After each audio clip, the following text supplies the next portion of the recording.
Mate, continuamos. Bien, entonces, teniendo que hoy lo que es compraventa internacional de mercaderías y la clase para terminar compraventa internacional de mercaderías y lo que es la Convención de Viena, tenía de alguna manera algunos puntitos que me parecían interesantes y, como se dice, de alguna manera atenderlos o puntearlos.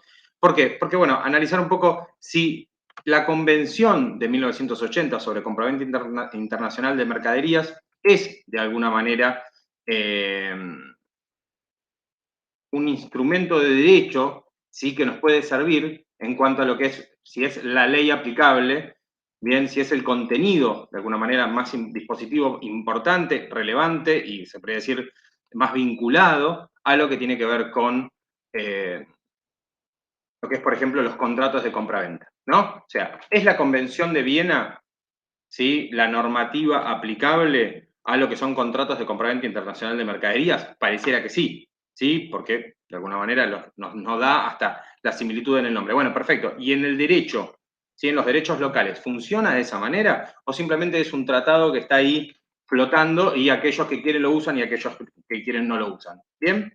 Entonces, hoy para cerrar un poco, para cerrar Convención de Viena y para cerrar lo que es la compraventa internacional de mercaderías, elegí este texto que les compartí por la plataforma de la universidad.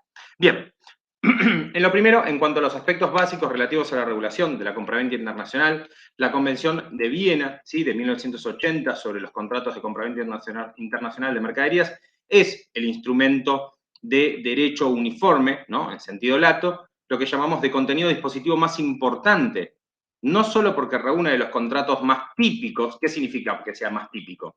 ¿Sí? Que sea, de alguna manera, los tipificados, ¿sí?, los que están nombrados por las codificaciones, por las normativas, ¿bien?, más comunes, ¿bien?, y el más utilizado, ¿sí?, en el tráfico mercantil internacional, sino también porque además es un convenio multilateral del cual forman parte, ¿sí?, aproximadamente unos 70 países con características económicas, políticas y geográficas muy distintas, lo cual lo hace una normativa muy interesante a la hora de aplicarlo. ¿Por qué? Bueno, porque no es que solamente comprende, bien, a los países, por ejemplo, no sé, de Latinoamérica, ¿sí?, a los países sudamericanos o países de la región, bien, o solamente a aquellos países que quedan, no sé, en el norte, o son países europeos, o que de alguna manera comparten, como decía recién, cuestiones políticas o geográficas, por ejemplo, similares. Para nada. Hay países más insulares, hay países que están en la zona austral de los territorios, como de los continentes, mejor dicho, como en el caso de Argentina. Bien, bueno, hay países que de alguna manera se encuentran más en zonas costeras, países del Caribe. Bueno, entonces eso es lo que vamos a ir viendo. ¿Por qué o mejor dicho, cómo se llegó a que una normativa internacional permita o logre, se podría decir, de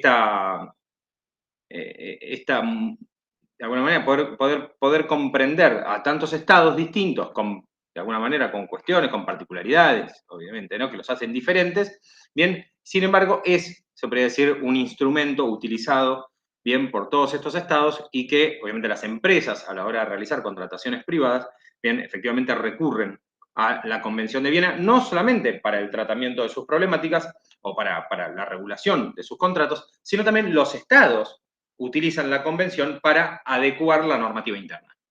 Bien, entonces, un poco como retomando, ¿no?, recordamos que la compraventa es todo contrato, ¿sí?, en virtud del cual el vendedor se obliga a entregar una cosa y el comprador a pagar el precio, ¿no? La clase pasada, cuando repasábamos un poco la compraventa internacional de mercaderías y leíamos el textual de la convención, bien, hablábamos justamente de las partes del contrato, bien, y estaba, ¿sí?, la función, los derechos y las obligaciones, ¿no?, del comprador, los derechos y obligaciones del vendedor, bien, y obviamente, si el vendedor se obliga a entregar una cosa, el comprador se obliga a pagar ese precio, ¿no?, ese precio cierto, determinado.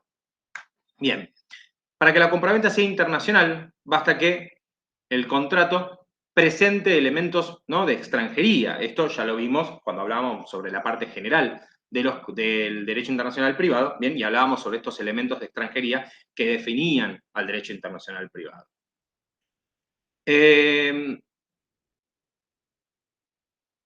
¿Cuándo entonces un contrato, se podría decir, presenta este carácter de internacionalidad? Bueno, justamente cuando presenta elementos de extranjería. ¿Cuándo, de alguna manera, una compraventa es internacional? Bueno, cuando las compartes contratantes, ¿sí?, tienen establecimientos en distintos estados, algo que vimos la clase pasada, justamente lo repasamos, o cuando las partes tienen sus establecimientos en el mismo estado, pero el lugar de conclusión, de ejecución, ¿sí?, o el lugar de entrega, bien, de finalización o de efectivización de ese contrato, efectivamente es en un país distinto, bien, al de los establecimientos de estas empresas o estas partes. Bien, entonces, efectivamente, estamos ante un contrato internacional, de compraventa internacional de mercaderías. La Convención de Viena justamente establece, ¿sí?, que para su aplicación los contratantes posean sus establecimientos en distintos estados, ¿no? Y a eso lo llama, o a eso lo llaman los autores, ¿sí?, lo que se llama el criterio objetivo. Bien, si hablamos de criterio objetivo y nos referimos a que los contratantes posean sus establecimientos en distintos estados, criterio objetivo. ¿Cuál sería el criterio subjetivo? ¿En qué se podría estar subjetivizando? ¿A alguien se le ocurre?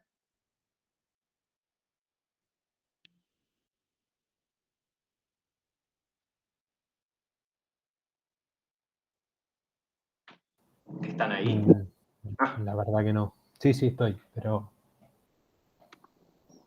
¿no se les ocurre? Por ejemplo, ¿no? Si esto que hablábamos recién es un criterio objetivo, determinar, ¿sí?, que los contratantes posean sus establecimientos en distintos estados. ¿Cuál sería entonces el criterio subjetivo?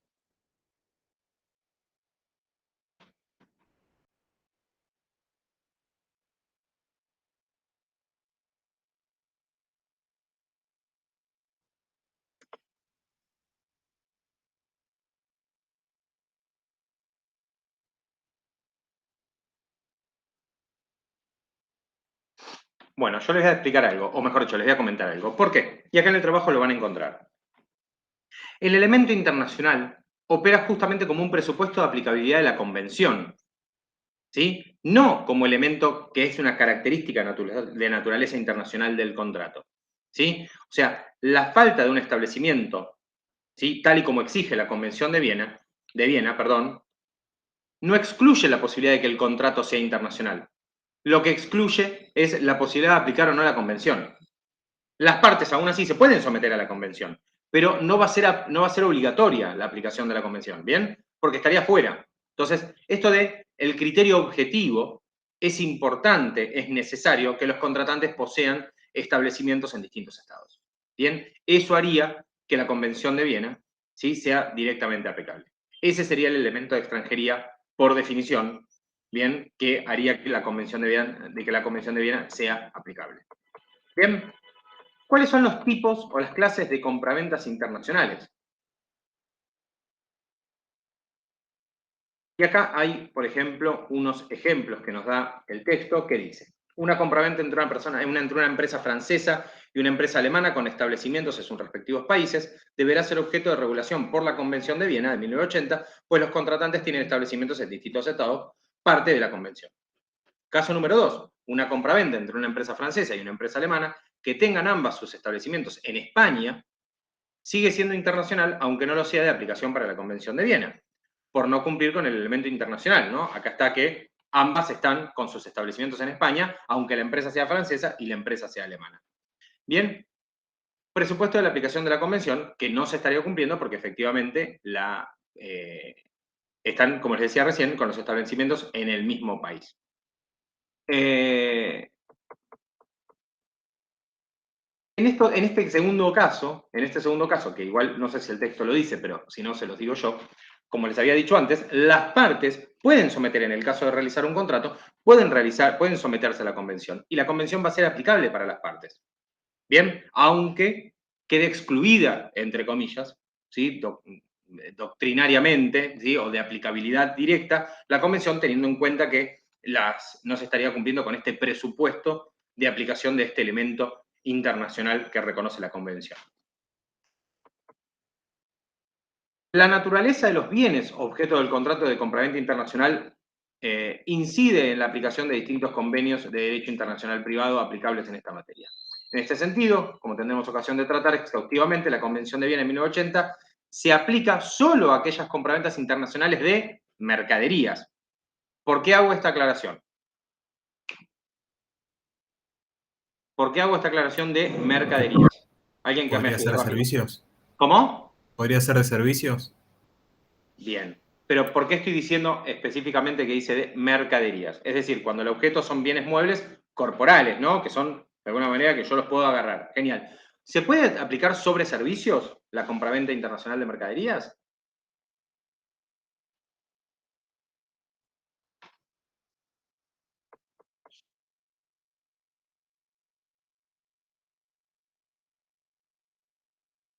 Ahí.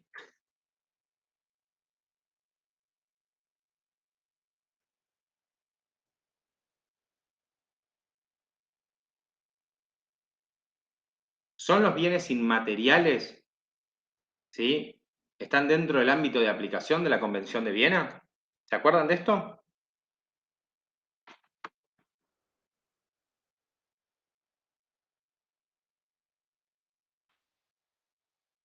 No. Lo vimos la clase pasada, aquellos que se acuerden. ¿Sí? ¿Qué decía el artículo 1? Ámbito de aplicación. La presente convención se aplicará a los contratos de compraventa de mercaderías entre ambas partes que tengan establecimientos en diferentes estados. Y nos da los 2 o 3 puntos bien de cómo identificarlo. Después dice, la presente convención se aplicará a las compraventas de mercaderías compradas para uso personal, familiar o doméstico. No se aplicará a las compraventas de mercaderías compradas para uso personal, familiar o doméstico, salvo que el vendedor, etcétera, etcétera. Bien, adquiridas en subastas judiciales de valores mobiliarios, títulos o efectos de comercio y dinero, de buques o embarcaciones, aerodeslizadores, aeronaves, de electricidad. Bien, nos va diciendo qué es lo que...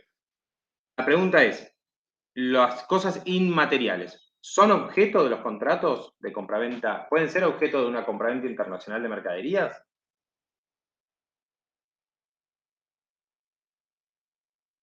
¿Los Me animo a servicios decir que están no. incluidos? ¿Cómo? Me animo a decir que no. Estoy acá en el... En el Estamos en texto. el PDF de la clase de hoy, ¿no? Sí. Sí, igual yo los estoy también llevando un poco a la ley, ¿no? Que era lo que habíamos visto la clase pasada. Claro. ¿No? El artículo 3, por ejemplo, dice, se considera compraventa los contratos de suministro de mercaderías que hayan de ser manufacturadas o producidas, a menos que la parte que las encarga asuma la obligación de proporcionar una parte sustancial de los materiales necesarios para esa manufactura o producción. La presente convención no se aplicará a los contratos en los que la parte principal de las obligaciones de la parte de proporción de las mercaderías consista en suministrar mano de obra o prestar otros servicios. ¿Sí?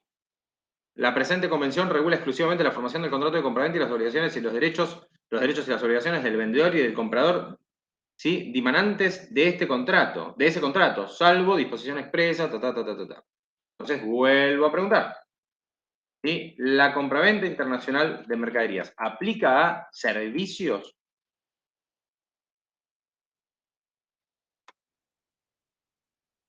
No. ¿Qué No. dice la página 83 del texto? En este sentido, como tendremos ocasión, que decíamos recién, su objeto son bienes muebles corporales. Por lo tanto, la compraventa internacional de bienes inmuebles y la de bienes inmateriales, como la propiedad industrial o intelectual, que vamos a ver la clase que viene, están excluidas del ámbito de aplicación de la Convención de Viena, por lo que no deja de sorprender que una corte alemana haya decidido, bien, y ahí cuenta un caso puntual. ¿Sí? ¿Por qué? Porque dice que en ese caso, la Convención de Viena, las mercaderías comprenderían todos los bienes materiales e inmateriales, en ese caso puntual. ¿Está bien? Se reconoció eso. Sin embargo, lo que está diciendo acá es que en principio lo que se obtiene de la convención es que no. La venta internacional de empresas o establecimientos, ¿sí? Mercantiles pueden considerarse mercaderías, ¿sí? No, es lo que nos dice el texto. A los efectos de la aplicación de la convención, no. ¿Por qué? Bueno, porque una empresa lleva aparejada justamente la venta de ¿qué? De cosas que son inmateriales, ¿sí? Como son los derechos. como por ejemplo la transferencia de fondos de comercio, ¿sí? Estoy hablando ya de algo más chiquito. Cuando yo transfiero un fondo de comercio, no transfiero solamente bien las cuestiones mobiliarias.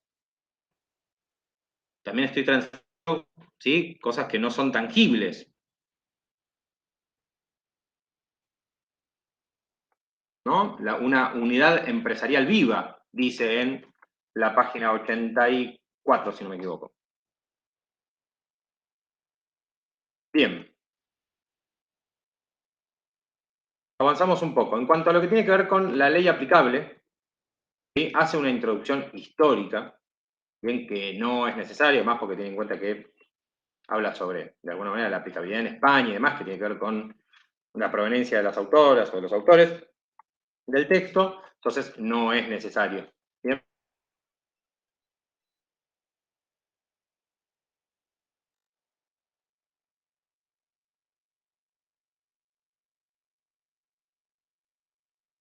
Habla sobre el ámbito de aplicación y hace como una especie de resumen, ¿sí? Les da como un brief de los artículos 1 al 5, ¿no? Y les habla sobre la Convención de Viena, cierto número de disposiciones relativas a los ámbitos de aplicación. ¿Sí? Todas las normas siempre hablamos de que tienen que darnos, ¿sí?, un ámbito de aplicación espacial, temporal y material. ¿Sí? Volviendo en ese orden, pero hacia atrás, ¿no? Material, ¿por qué? Tengo que saber sobre qué se aplica. Temporal, ¿por qué? Bueno, pues tengo que hablar de, ¿sí?, de en qué tiempo la aplico. Bien, y espacial, y también, porque yo no dicto una norma que se aplica en todos lados. Entonces, las normas tienen sus límites. ¿Se acuerdan que habíamos hablado de esto en cuanto a lo que tiene que ver con la aplicabilidad, ¿sí?, de una norma? ¿Cuándo se aplica una norma? Y bueno, en un tiempo determinado. ¿Por qué? De hecho, si nosotros agarramos la legislación, ¿sí? ¿Se acordarán ustedes que, por ejemplo, si yo agarro la ley hoy, una ley, la que sea, ¿sí? Agarro, no sé, la ley de despenalización del aborto, ¿bien? Miro, la llevo a 10 años hacia atrás y claramente me encuentro con que esa temática estaba regulada de otra manera. De hecho, si la llevo 2 años hacia atrás, estaba regulada de otra manera. ¿Bien? Si llevo hacia, no sé, 20 años atrás, no tengo matrimonio entre personas del mismo sexo. Si voy 50 años hacia atrás, no tengo divorcio. Bueno, casi por muy poquito. Bien, está justo más o menos al límite. Ya casi fueron unos 40 años. Bien, entonces tenemos ahí lo que es el ámbito de aplicación espacial, que tiene que ver con el carácter internacional de las compraventas que son objetos justamente de regulación de la Convención, ¿sí?, en la página 88. Y lo que hace a los presupuestos de aplicabilidad de la Convención de Viena. Esto, lo de lo que tiene que ver con la aplicabilidad, ¿por qué se los digo? Porque, ¿se acuerdan cuando yo hace unos instantes les hablaba sobre esta aplicabilidad directa que tiene la Convención? Bueno, justamente ahí es de donde se desprende, ¿sí?, en qué casos, en qué presupuestos yo aplico directamente la Convención. Bien, por eso es importante y eso lo encuentran en la página 90 del artículo. ¿Está bien? No es que ya vamos por la página 90, vamos por la página 14, pero la página 90 es la que, es lo mejor dicho, 90 es lo que dice el numerito ahí abajo a la derecha. Bien. Por ejemplo, dice, en primer lugar, la Convención de Viena se aplica cuando el vendedor y el comprador tengan sus respectivos establecimientos en un estado contratante. Listo, ya me lo limitó ahí. Sí, ese presupuesto objetivo. Bien, que en algunas cosas parece medio subjetivo, por eso yo les preguntaba. ¿Sí? Pero bueno, habla respecto al objeto, ¿no?, de aplicabilidad. Por eso acá se aplica lo que dice ahí el criterio de reciprocidad. Bien. Después lo que habla es la aplicabilidad indirecta. Si la aplicabilidad directa era eso, ¿sí? ¿Cuál es en los casos la aplicabilidad indirecta? Estamos hablando de estados contratantes. Perdón, una pequeña cuenta. Estamos hablando de estados contratantes que no tienen, ¿sí?, establecimientos, bien, por ejemplo, en otro estado. ¿Qué iban a decir? Perdón. No, te iba a decir eso mismo, que no tuvieran establecimiento en un estado contratante. Muy bien, perfecto. Por ejemplo, ¿no? Entonces, será aplicable la convención, ¿por qué? Por normas de derecho internacional privado. ¿Sí? Por ejemplo, porque dice que se aplicarán las normas de uno de los estados contratantes.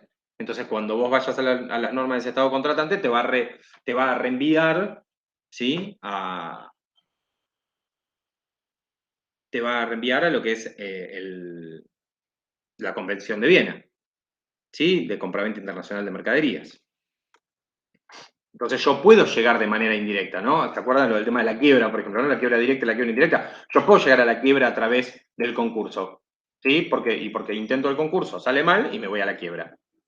¿Sí? No lo logro solucionar, me voy a la quiebra. Pero, de la misma manera puedo hacer esto, ¿sí? Voy por la vereda de la aplicación de la norma.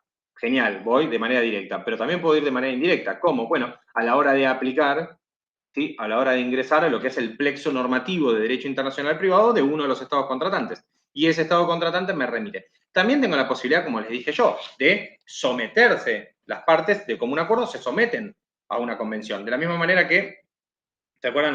Cuando hablamos de los tribunales arbitrales, las partes se someten a, bueno, esto es lo mismo, se someten a un foro que deciden que es para resolver ese conflicto. Bien.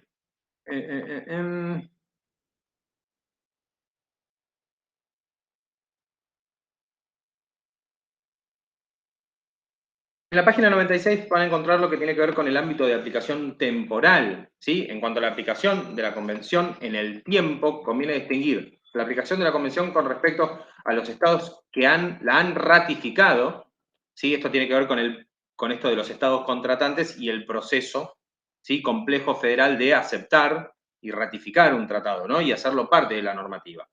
Entonces, con respecto a los estados que la han ratificado, y de otra parte, su aplicación a un contrato determinado en función del momento de su entrada en vigor en cada uno de los estados parte.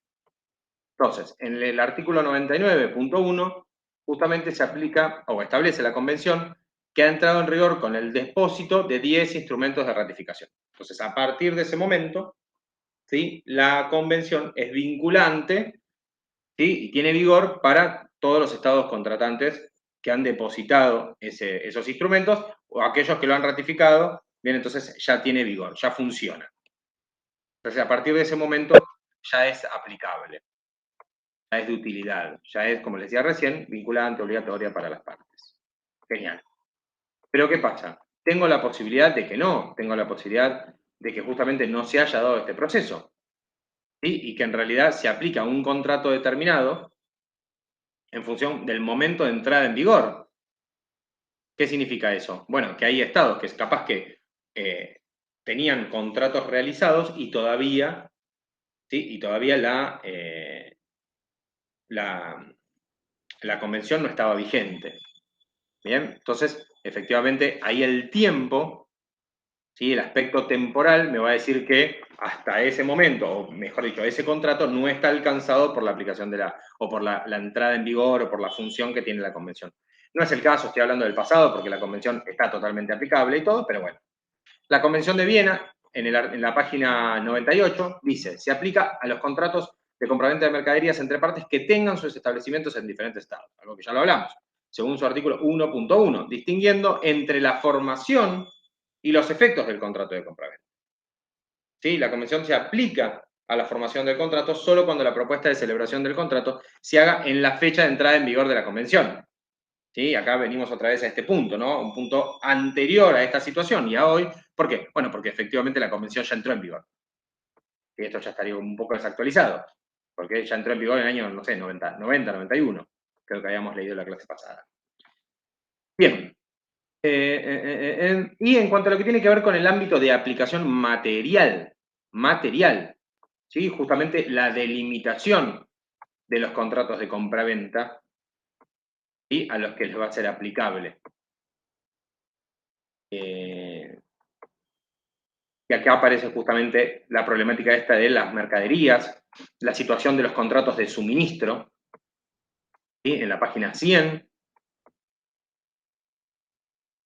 Y justamente la aclaración que dice, la convención no se aplica a los contratos en los que la parte principal de las obligaciones de la parte que proporcione las mercaderías consista en suministrar mano de obra o prestar servicios.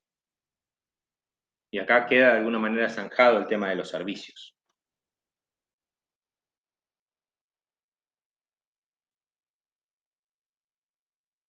Técnicamente, la Convención de Viena recoge la teoría de la absorción, donde lo importante es, la página 102, es determinar la prestación o elemento principal del contrato frente a la teoría de la combinación, donde las prestaciones del contrato mixto se corresponden con las de diferentes contratos. Bien, el 3.2, en la misma página 102, dice concepto de mercaderías. Bien, y lo que va a hacer es delimitar qué son las mercaderías. ¿Sí? O sea, los bienes muebles, corporales. ¿Sí? O sea, la compraventa internacional de bienes inmuebles y la de bienes inmateriales están excluidas del ámbito de aplicación de la Convención de Viena. Y vuelve a contar lo de la corte esa alemana, que incluyó, que permitió la aplicación de la Convención. ¿Qué más? Bueno, y acá aparece, por ejemplo, el tema de la compraventa de software. ¿Sí? Es, de alguna manera, se puede decir, incluir dentro de mercaderías el software. Bueno, en la página 104 nos habla de eso. Cuando se trata de la venta de software estándar, se considera como un contrato de compraventa incluido en el ámbito de aplicación material de la Convención. Mientras que si se vende software a medida, no puede considerarse una venta de mercaderías a los efectos de aplicación de la normativa uniforme. O sea, lo toma como un servicio. Y Claro, porque no es tangible, no es una mercadería. Claro, pero ¿qué dice? Cuando se trata de la venta de software estándar, se considera un contrato de compraventa incluido. ¿Sí? La venta de programas estándar o normalizados está dentro de lo que es, ¿sí?, la aplicación material de la compraventa. Igual me parece que es como medio de decir, bueno, si es algo estándar, está bien incluido. Pero en cambio, si es personalizado, si es, ¿sí?, ahí ya no. O sea, un software a medida ya es directamente, no se considera una mercadería. Me parece que es medio como cortar acá y decir de acá para allá, de allá para acá. No creo que sea un... No creo que haya una manera tal vez técnica o tan profunda como para definirlo, pero bueno, igual no nos vamos a ir mucho por las ramas, pero bueno, es de alguna manera debatible. Sí, pero tenés que limitarlo también. Claro, por eso, porque si no, si ya incluís el software, incluís todos los inmateriales, o sea, todos los inmateriales que pueden estar en un soporte. Hablábamos el otro día respecto, por ejemplo, no sé, la electricidad, cuando hablamos de derechos reales. Bien, la electricidad no se considera una cosa material. Sin embargo, para poder contener la electricidad necesito tenerla en algo. Entonces, se considera, se le aplica el régimen de las cosas a pesar de que no es una cosa. Bien. Compraventas que están excluidas, ¿sí?, definidas por el artículo 2, nos dice, bien, qué es todo lo que no está incluido dentro de la convención.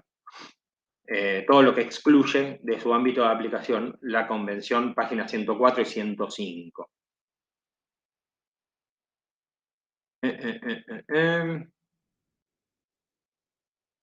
Bien, y después hay una cosa que me pareció interesante en la página 107, 108, que habla sobre las cuestiones no reguladas por la convención, ¿sí? Que de alguna manera sí fueron excluidas, pero no excluidas de su ámbito de aplicación, sino que quedaron, se podría decir, un poco como en el éter, bien, que no fueron reguladas dentro de lo que son los contratos de compraventa de bienes muebles incluidos en el ámbito de aplicación de la norma, ¿sí? Me parece interesante como para, de alguna manera, agotar esto, ¿no? Esto que hablábamos recién, para decir, bueno, esto entraba, esto no entraba, bien, ¿y qué pasó con esto? Pero, de alguna manera, no haberlas insertado dentro de lo que es la normativa no significa que no pueda hacerse más adelante. De hecho, si ustedes se acuerdan, una de las primeras clases hablábamos sobre las fuentes normativas, ¿sí?, y la doctrina, la jurisprudencia, o sea, la decisión de los jueces, de los foros para la solución de conflictos, pueden llevar justamente a la incorporación de nuevas mercaderías. Tampoco es un número cerrado. Sí es un número cerrado en cuanto lo establece la norma, pero bueno, recién ya vimos que hay sentencias, por ejemplo, en esta corte alemana, que permitió la aplicación o la extensión de ese ámbito de aplicación. Bien.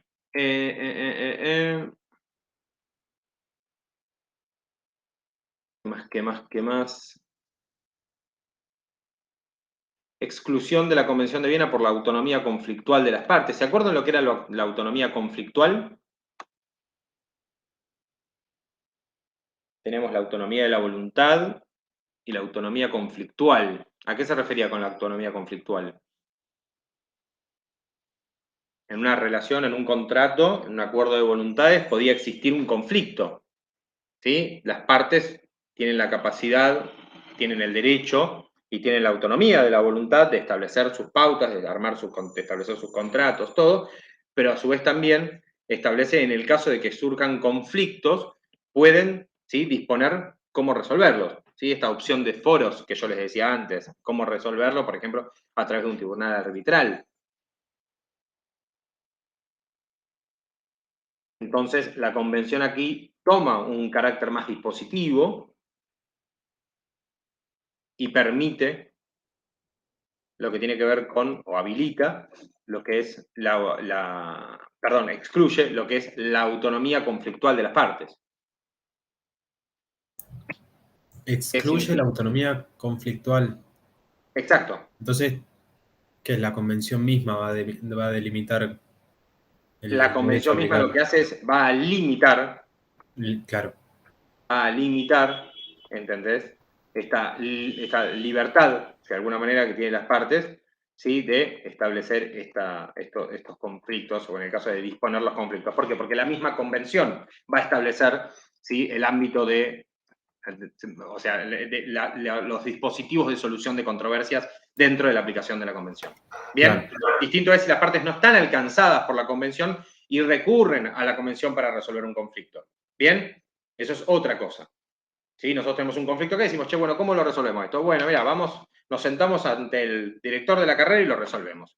Pero ¿qué pasa? Nos fijamos en el reglamento de la facultad y dice que en realidad ante un conflicto lo resuelve, no sé, la autoridad administrativa, que es X. ¿Bien? Entonces decimos, pará, pero nosotros nos pusimos de acuerdo para que lo resuelva Alonso. ¿Sí? Pero la Carlos facultad Alonso. dice que no. ¿Cómo? Pero la Pero la facultad, facultad claro, pero el dice reglamento de la facultad dice que no. claro. Entonces nosotros estamos sujetos al reglamento de la facultad, ¿sí?, a la normativa interna de la facultad o de la universidad. Entonces nuestra autonomía conflictual, por decirlo de alguna manera, parece que no tendría mucho asidero. En la página 114 justamente habla sobre eso, sobre la autonomía conflictual en la Convención de Viena. ¿Sí? El artículo 6 establece el principio regulador de la autonomía de la voluntad del vendedor y el comprador, de forma que el ejercicio de dicha autonomía prevalece sobre lo dispuesto por la Convención, que puede ser excluido en su totalidad, en partes o incluso en singulares disposiciones. Este derecho de las partes a excluir total o parcialmente el derecho uniforme se justifica como una aplicación particular de un principio general de derecho internacional privado. La autonomía de la voluntad conflictual, entendida como la facultad reconocida de las partes para designar el ordenamiento jurídico aplicable a un contrato internacional. Este principio permite a los contratantes optar por una reglamentación adecuada a sus necesidades. Acá entonces yo me confundí con lo que el título del capítulo, me parece. Porque claramente acá lo que está diciendo el artículo 6 es que justamente el artículo 6 respeta el derecho de las partes de establecer su autonomía de voluntad conflictual, ¿no? Y pueden designar el ordenamiento jurídico en caso de, sí, por decir, un inconveniente.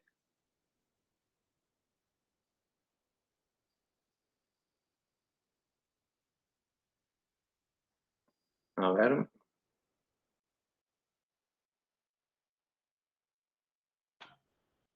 Las partes tienen el poder de decidir cuál será, la página 114.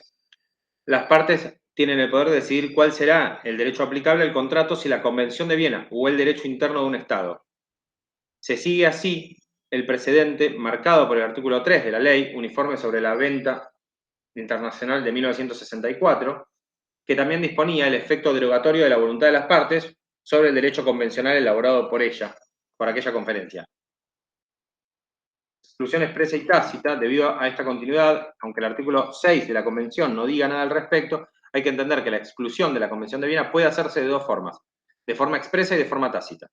Si no se menciona expresamente la exclusión tácita es para evitar que, en todo caso de manera irrazonable, se considera excluida de forma tácita la Convención de Viena.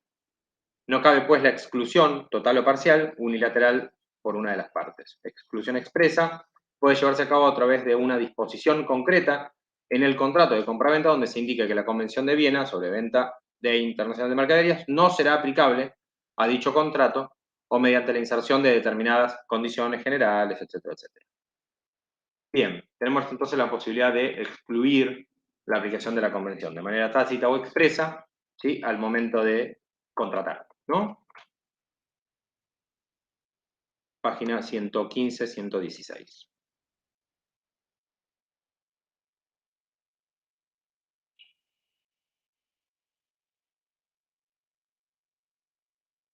Pero bueno, igual es una situación medio nebulosa, ¿no? Porque las partes pueden realizar estas cosas. Pueden, por un lado, aceptar parcialmente la convención, pueden excluir parcialmente la convención.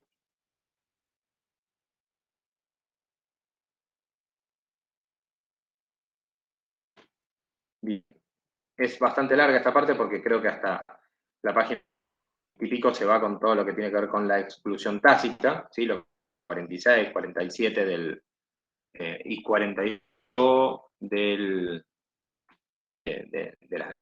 asignado, ¿no? O sea, casi hasta la mitad hasta más de la mitad del. Y acá aparece también el tema de terms. Esto obviamente ustedes los conocen, ¿verdad?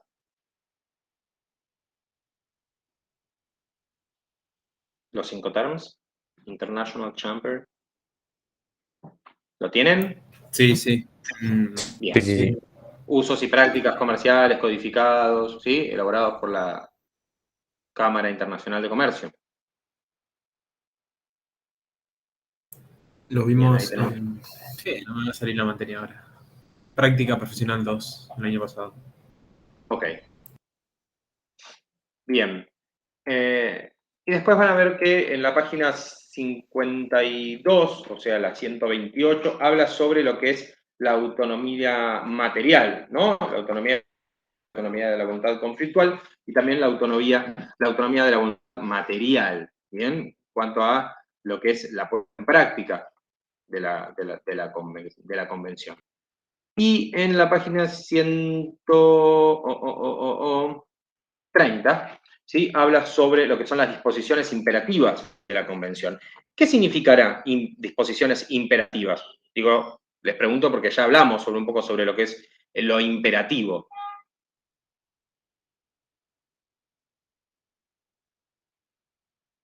¿Qué es lo que quedaba por fuera? Lo que no podía, te voy a decir, tocar a las normas imperativas. Lo que no podía hacer, lo que no podía modificar al orden público.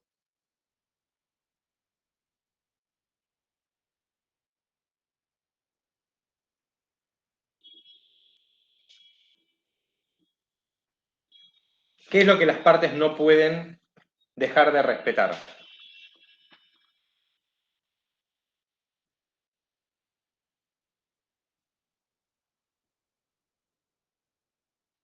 Bueno, la respuesta es las normas de derecho imperativo. ¿Sí? Lo que son estas disposiciones imperativas, en el caso de una exclusión expresa o tácita, justamente el límite son las disposiciones imperativas. ¿Sí? Pueden las partes apartarse de algunas. Lo que no pueden es sustraerse a la obligación de la celebración, modificación o extinción por mutuo acuerdo del contrato de compraventa, por ejemplo, que se haga por escrito. ¿Sí? Entonces, está todo bien, pero en esto no está todo bien. ¿Puedes apartarte de la convención? Sí, claro, total o parcialmente, pero hay cosas que no pueden de alguna manera ser dejadas de lado, aunque se pongan de acuerdo, aunque haya voluntad de las dos partes.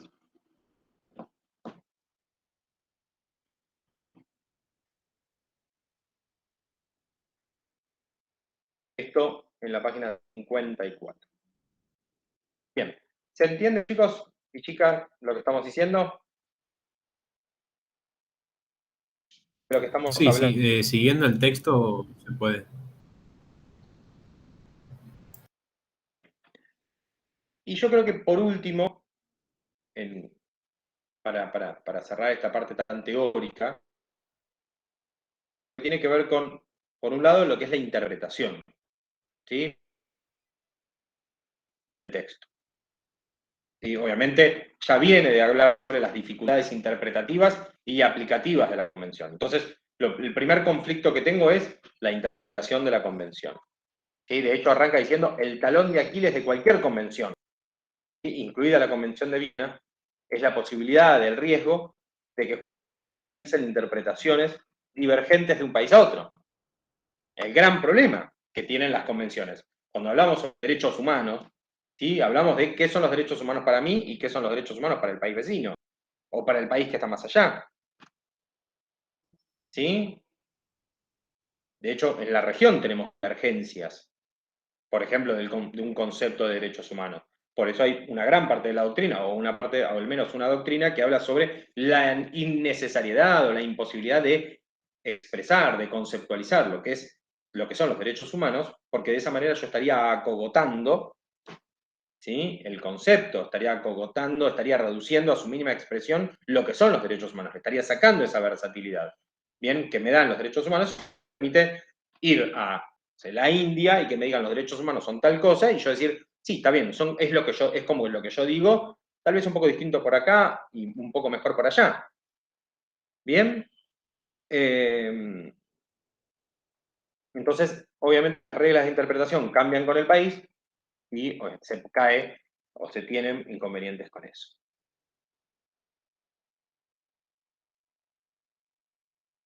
Bien. Y después lo que tiene que ver con la integración, ¿sí? Para yo poder hablar sobre aplicabilidad de una convención, esto en la página 58, tengo que ver, ¿sí?, lo que tiene que ver con la integración de la norma, ¿a qué? Al ordenamiento jurídico, ¿sí?, a la práctica, materialmente hablando, ¿sí?, a la aplicación de los juzgados, en el conocimiento de alguna manera de cómo funciona esa convención.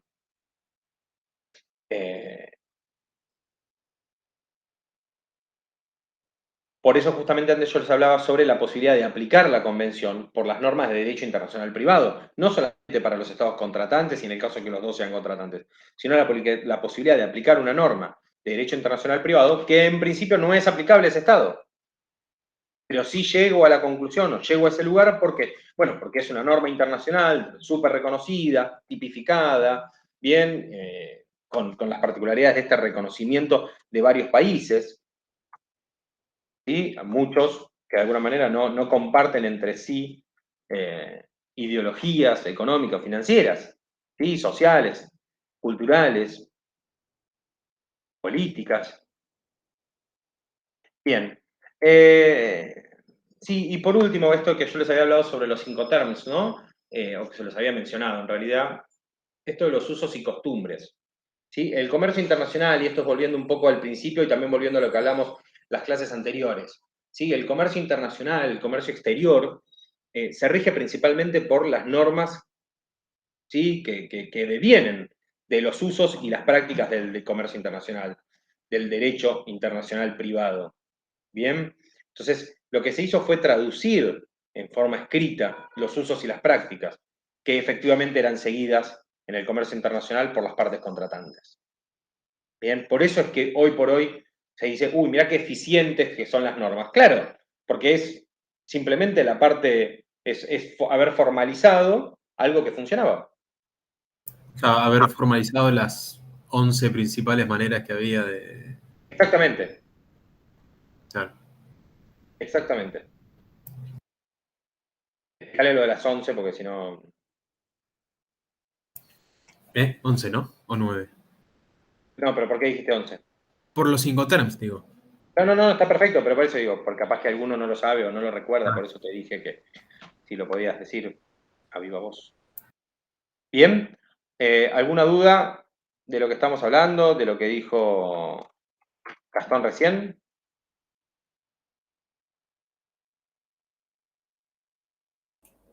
No, por mi parte. Que me dieron.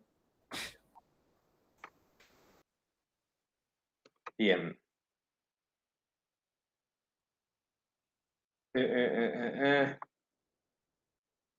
Bueno, ahora voy a hablar un poquito, pero esto no tiene que ver tanto con el tema de hoy, sino tiene que ver con lo que vamos a ver la clase que viene. La clase que viene, como parte de una actividad conjunta con la Facultad de Ingeniería, vamos a hacer una actividad sobre propiedad intelectual.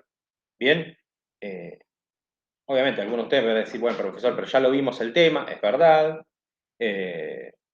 Pero a mí me parece interesante esto, lo que tiene que ver con las marcas y las patentes y la propiedad intelectual, y creo que podemos, se puede decir, hacer una buena actividad respecto a eso. Así que me parece que estaría bueno, ¿sí?, que puedan participar el próximo miércoles 27.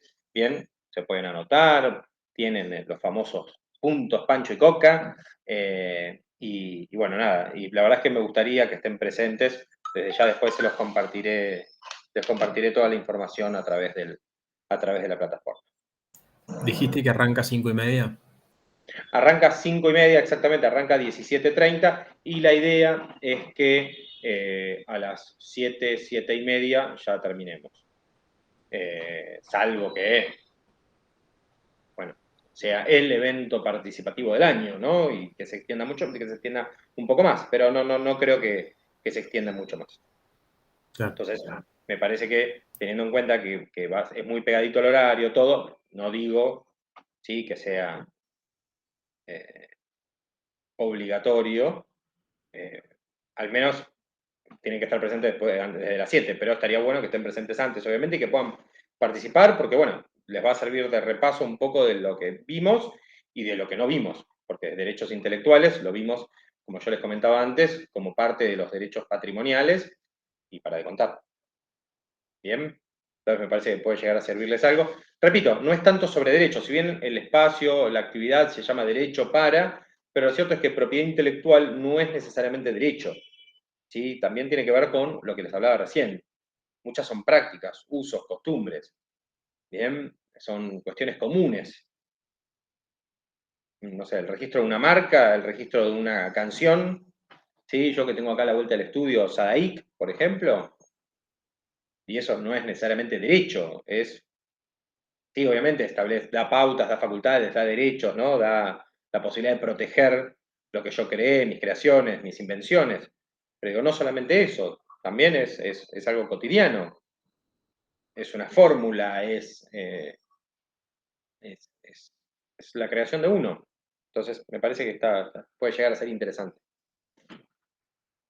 Así que eso es lo que vamos a hacer en la clase que viene. ¿Está bien?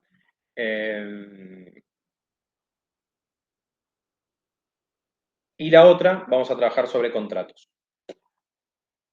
Sobre contratos. Bueno, ¿alguna duda, alguna consulta? ¿Algo que quieran decir antes de cerrar? Fueron 7 el día del examen, hoy son 4. No me acuerdo cuándo fueron las clases pasadas, pero también eran poquitos. Así que díganle a sus compañeros que la clase que viene ese es el formato. ¿Está bien?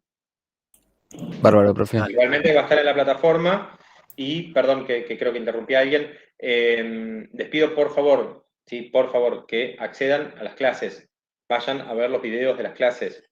Bien, el examen va a ser sobre compraventa internacional de mercaderías, que ustedes dicen, bueno, y sobre creo que cooperación internacional, y la verdad es que son pocos temas, por consiguiente van a ser muy profundos. Van a ser muy profundos. Bien.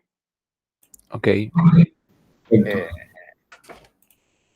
Yo qué sé, acuérdense que, por ejemplo, ¿qué tenemos? Cooperación internacional y negocios internacionales, por ejemplo. Entonces vamos a tener compraventa internacional de mercaderías, cooperación internacional, negocios internacionales, es una gran cantidad. Por ejemplo, concursos y quiebras quedó como, de hecho no entró en las preguntas del examen. Entonces Claro. hay que...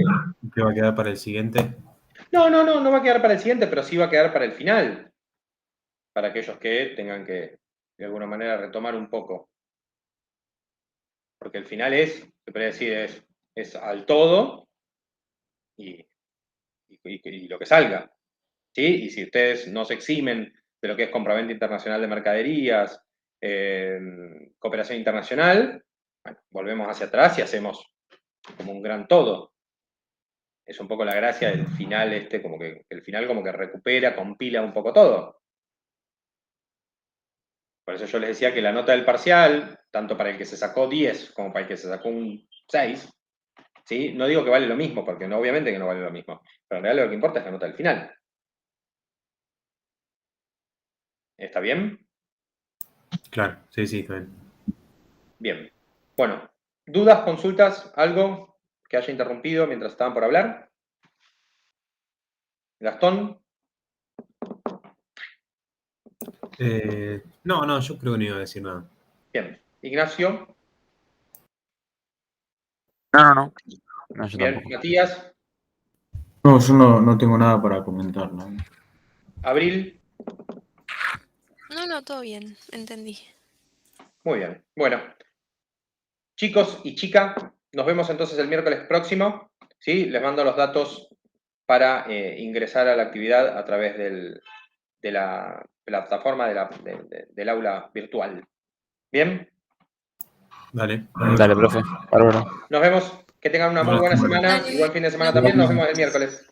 Igualmente. Chao.